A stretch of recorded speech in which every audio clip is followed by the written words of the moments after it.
Assalamualaikum teman-teman, apa kabar? Semoga kalian semua selalu berada dalam keadaan sehat walafiat ya. Gimana? Masih semangat gak nih buat belajar materi baru bareng Dinda lagi hari ini? Harus semangat dong tentunya, karena hari ini spesial nih teman-teman. Materi yang akan Dinda jelasin hari ini itu adalah materi terakhir di mata kuliah kita pengelolaan pendidikan. Yeay, teman-teman pasti senang kan? Sama aku juga.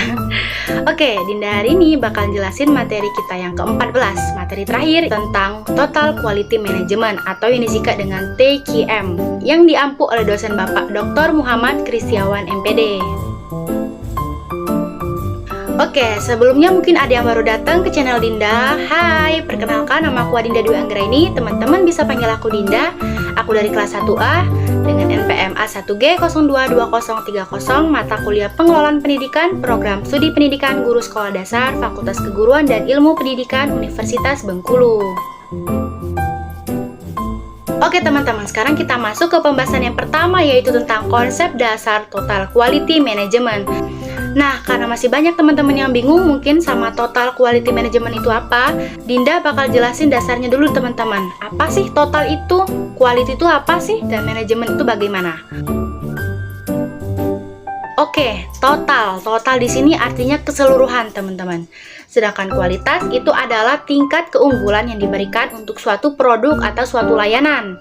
Sedangkan manajemen itu adalah tindakan, seni ataupun cara dalam merencanakan, mengendalikan, serta mengarahkan. Nah teman-teman, dari yang Dinda jelasin tadi itu dapat kita simpulkan bahwa Total Quality Management atau TQM itu adalah seni mengelola manajemen dalam memimpin dan memfasilitasi semua kontributor untuk memenuhi dua tujuan utama berikut ini teman-teman. Yang pertama adalah kepuasan total klien, yaitu melalui produk dan layanan yang berkualitas.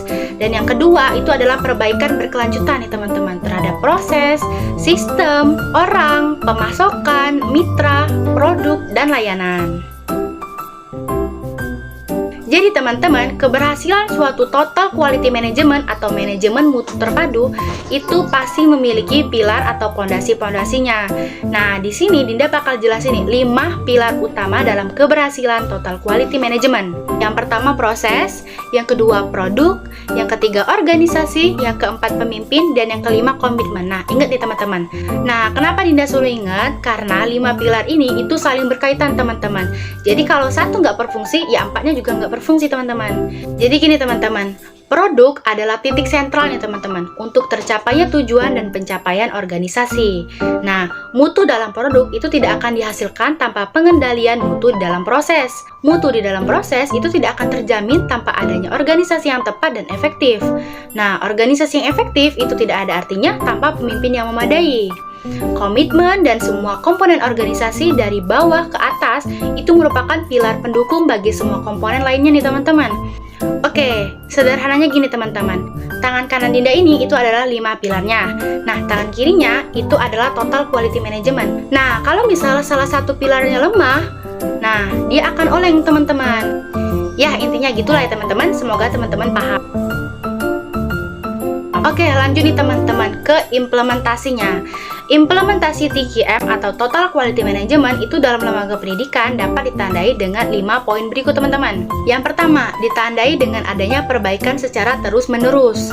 Yang kedua, ditandai dengan adanya standar mutu. Nah, adanya standar ini itu bertujuan sebagai dasar nih teman-teman dalam pengembangan mutu selanjutnya. Yang ketiga, itu ditandai dengan adanya perubahan budaya ataupun kultur. Nah, pada tahap ini lembaga pendidikan itu harus pandai-pandai nih memilah mana budaya yang baik untuk lembaga pendidikannya. Yang keempat, adanya perubahan organisasi. Nah, organisasi itu harus diarahkan pada peningkatan mutu pendidikan. Semua anggota harus aktif dalam melakukan peningkatan mutu. Dan yang kelima, itu ditandai dengan adanya usaha untuk mempertahankan hubungan yang baik dengan pelanggan. Nah, teman-teman, dalam lembaga pendidikan, Total Quality Management itu tidak akan selalu berjalan dengan mulus. Selalu ada hambatan-hambatan di dalamnya. Nah, di sini Dinda telah merangkum hambatan-hambatan dari implementasi TQM di lembaga pendidikan. Jadi, menurut Dinda, itu hambatan dalam implementasi TQM di lembaga pendidikan ada 2 teman-teman. Yang pertama itu adalah strategi pembangunan lebih bersifat input oriented.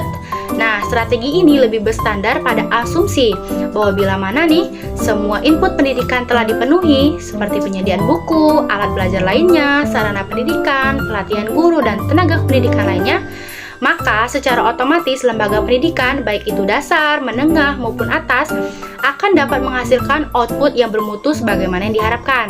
Hambatan kedua yaitu bahwa pengelolaan pendidikan selama ini itu masih bersifat makro-oriented teman-teman. Akibatnya banyak faktor yang diprediksi di tingkat makro atau pusat itu tidak akan terjadi dan tidak akan berjalan sebagaimana mestinya di tingkat mikro atau lembaga pendidikannya. Gimana nih teman-teman? Sampai sini udah paham belum nih penjelasan dari Dinda? Oke, kalau udah paham, kita lanjut ke materi selanjutnya tentang faktor-faktor yang mempengaruhi implementasi TKM dalam lembaga pendidikan.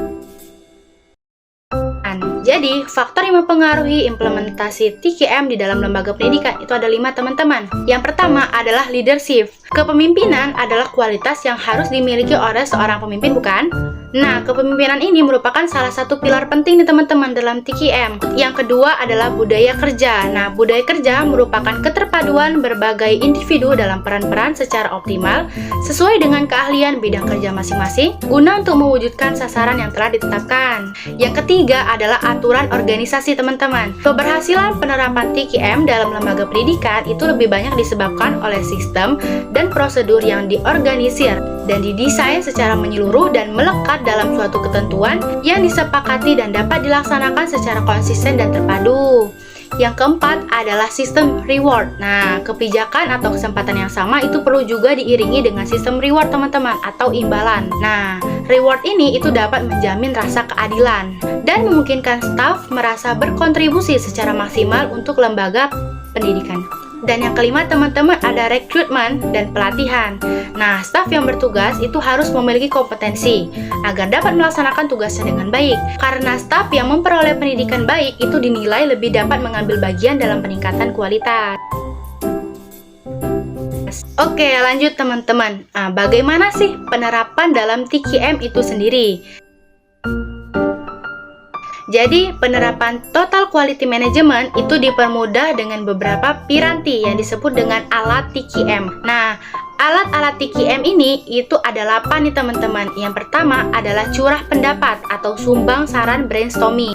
Curah pendapat ini dipakai untuk menentukan sebab-sebab yang mungkin terjadi dalam suatu masalah. Yang kedua adalah diagram alur. Nah, diagram alur itu adalah salah satu alat perencanaan dan analisis yang digunakan untuk menyusun proses dari tahap ke tahap untuk tujuan analisis, diskusi, ataupun komunikasi. Yang ketiga adalah analisis SWOT. Nah, mungkin gak asing lagi ya dengan kata SWOT. Jadi, analisis SWOT di sini itu merupakan salah satu alat analisis nih teman-teman, yang digunakan untuk menganalisis masalah-masalah dalam kerangka strength atau kekuatan, weakness, kelemahan, opportunities, peluang, dan threat atau ancaman. Oke, yang keempat adalah ranking preferensi. Merupakan suatu alat interpretasi yang dapat digunakan untuk memilih gagasan dan pemecahan masalah di antara beberapa alternatif. Yang kelima adalah analisis tulang ikan atau yang juga dikenal dengan diagram sebab akibat. Nah, ini merupakan alat analisis yang tugasnya adalah menganalisis apa yang sesungguhnya terjadi dalam suatu proses. Yang keenam itu adalah penilaian kritis teman-teman. Nah, ini adalah alat bantu analisis yang dapat membantu kita untuk memikirkan nih, apakah proses ini memang dibutuhkan atau apakah ada alternatif yang lebih baik dari yang sebelumnya. Yang ketujuh adalah benchmarking. Nah, kerja dari benchmarking ini adalah dia mengumpulkan nih dan menganalisis data kita dalam organisasi, terus dibandingkannya dengan keadaan yang ada di dalam organisasi lain teman-teman. Hasil dari proses ini itu akan dijadikan sebagai patokan nih untuk memperbaiki organisasi kita secara terus-menerus. Yang terakhir teman-teman, yang ke-8 yaitu diagram analisa medan daya atau bidang kekuatan. Nah, ini merupakan salah satu alat analisis yang dapat digunakan untuk mengidentifikasi teman-teman berbagai kendala dalam mencapai suatu sasaran. Nah, gak kerasa nih teman-teman, sekarang kita sudah masuk ke materi terakhir. Sebenarnya ini bukan materi terakhir sih, tapi ini lebih ke kesimpulan. Nah, dari semua yang Dinda jelasin tadi, mungkin penjelasan kali ini itu adalah rangkumannya teman-teman, yaitu tentang alur dari TKM. Nah, teman-teman bisa lihat pada gambar di samping Dinda ini adalah bagian dari alur TKM atau Total Quality Management. Nah, dalam bagian ini teman-teman sudah terdapat semua alur TKM dari awal sampai akhir, mulai dari pengertian TKM, cara-caranya, dampak-dampaknya, sampai ke hasilnya. Nah, yang seperti kita ketahui bahwa hasil akhir dari TKM atau manajemen mutu terpadu itu adalah untuk mencapai hasilnya, yaitu customer satisfaction atau kepuasan langganan. Oke, gimana nih teman-teman? Udah paham belum nih tentang materi Total Quality Management? Materi terakhir loh ini. Semoga teman-teman paham ya. Kalau teman-teman masih bingung sama penjelasan dari Dinda tadi, boleh banget langsung tanya-tanya di kolom komentar ya. Dan kalau ada teman-teman yang pengen nyatet, boleh videonya di-pause dulu ya. Maaf banget kalau mungkin tadi ada penjelasan dari Dinda yang kecepatan atau kurang dimengerti oleh teman-teman sekalian. Jika ada dari teman-teman yang ingin ngasih masukan ataupun saran, boleh banget untuk langsung email ataupun DM Dinda di sini ya. Terima kasih, semoga videonya bermanfaat dan mudah dipahami oleh teman-teman sekalian. Jangan lupa untuk di like, comment, and subscribe, dan jangan lupa dihidupin loncengnya supaya teman-teman gak ketinggalan video-video bermanfaat lainnya dari Dinda. Sampai jumpa lagi di video selanjutnya. Dadah, Assalamualaikum warahmatullahi wabarakatuh.